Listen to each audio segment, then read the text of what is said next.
Assalamualaikum warahmatullahi wabarakatuh.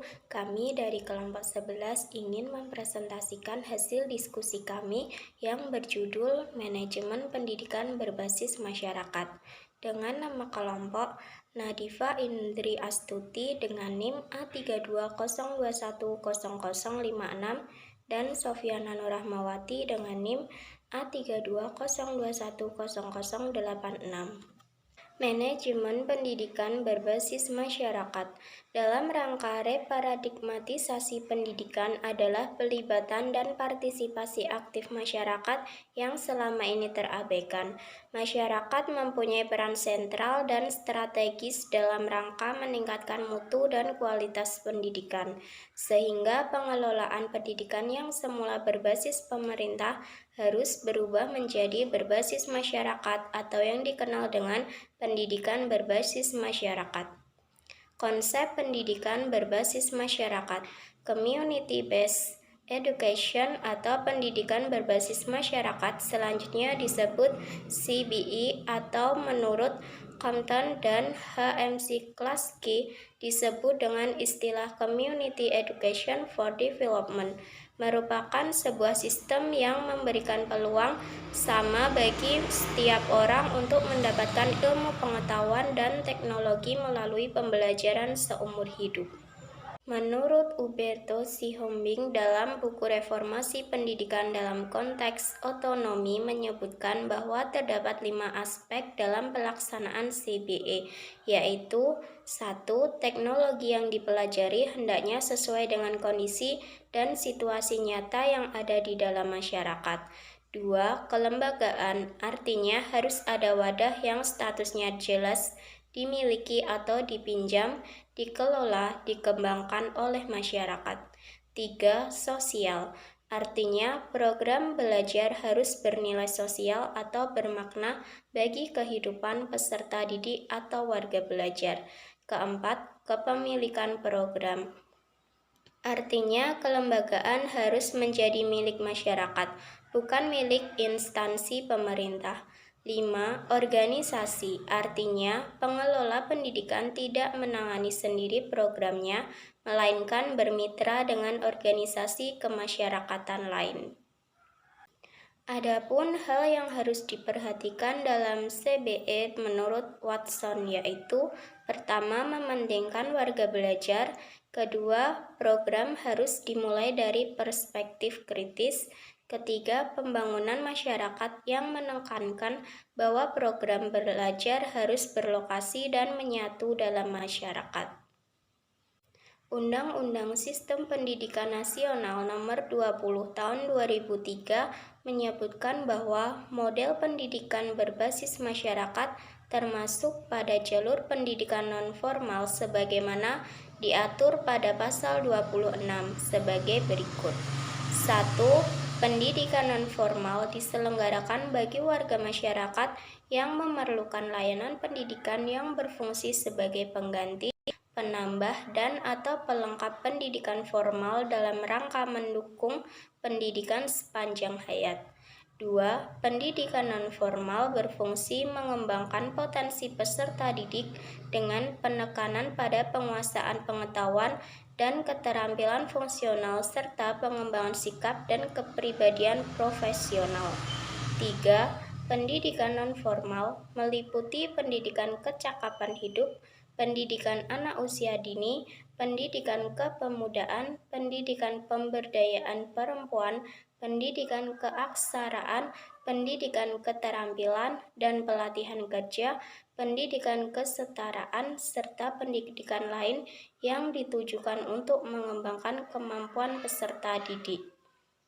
4. Satuan pendidikan non-formal terdiri atas lembaga kursus, lembaga pelatihan, kelompok belajar, pusat kegiatan belajar masyarakat, dan majelis taklim, serta satuan pendidikan yang sejenis. 5.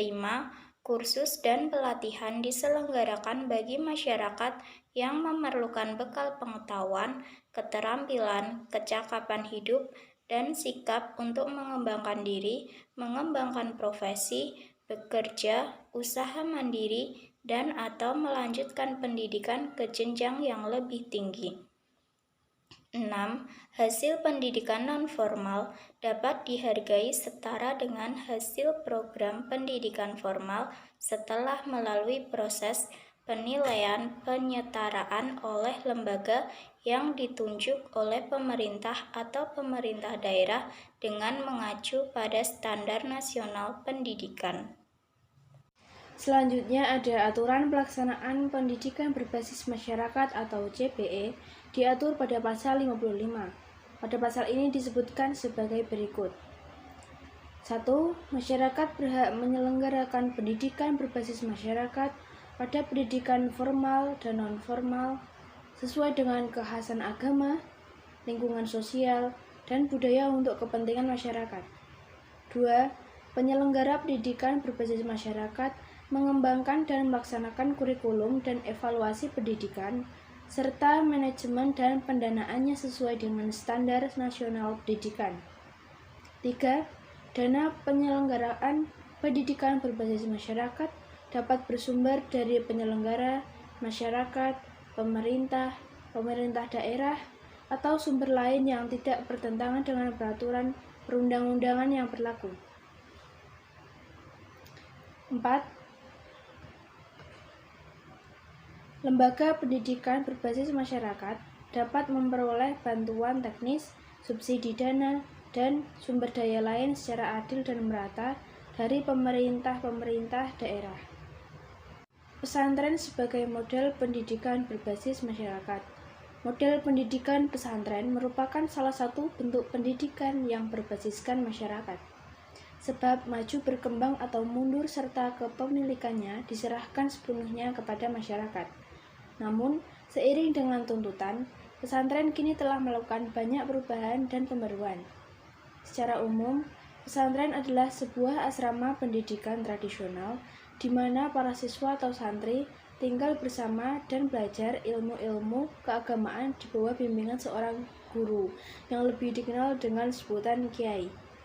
Adapun unsur-unsur pokok yang membentuk pesantren yaitu kiai, masjid, asrama, dan kitab kuning. Pesantren dalam perkembangannya, jika dilihat dari sarana fisik yang dimilikinya, dapat dikelompokkan menjadi 5 macam tipe, yaitu 1.